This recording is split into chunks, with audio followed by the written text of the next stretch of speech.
دوستای عزیز، به یکی دیگه از برنامه‌های آشپزی با ویدا خوش اومدین.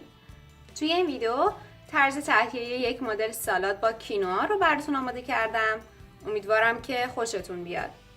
مواد لازم: اسفناج 300 گرم، کینوا 1/4 پیمانه، گوجه نگینی خرد شده 1 عدد متوسط، خیار نگینی خرد شده 1 عدد کوچک، روغن زیتون 1 قاشق غذاخوری، آب لیموی تازه 2 قاشق غذاخوری، کرنبری خشک شده 1 قاشق غذاخوری و نمک و فلفل به میزان لازم.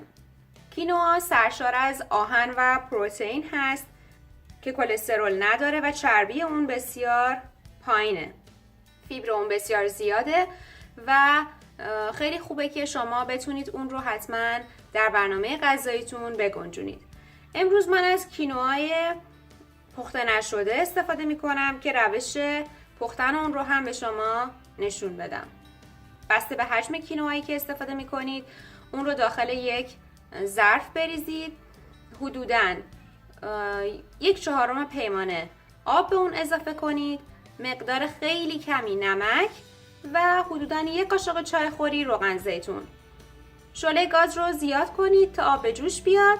بعد حرارت رو کم کرده درب ظرفتون رو بذارید و به مدت 15 الی 20 دقیقه اجازه بدید که کینوا کاملا دم بکشه و آماده بشه. این دونه ها آب رو به خودشون جذب میکنن، مقدار کمی حجمشون زیاد میشه و آماده سرو هستن.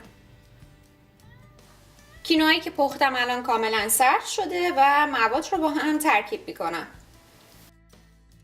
اسفناج رو میریزم، گوجه، خیار، کینوا. شما میتونید از کینوهای آماده موجود در بازار هم استفاده کنید. روغن زیتون، کرنبری، آب لیمو و نمک و فلفل. مواد خوب با هم ترکیب میکنم.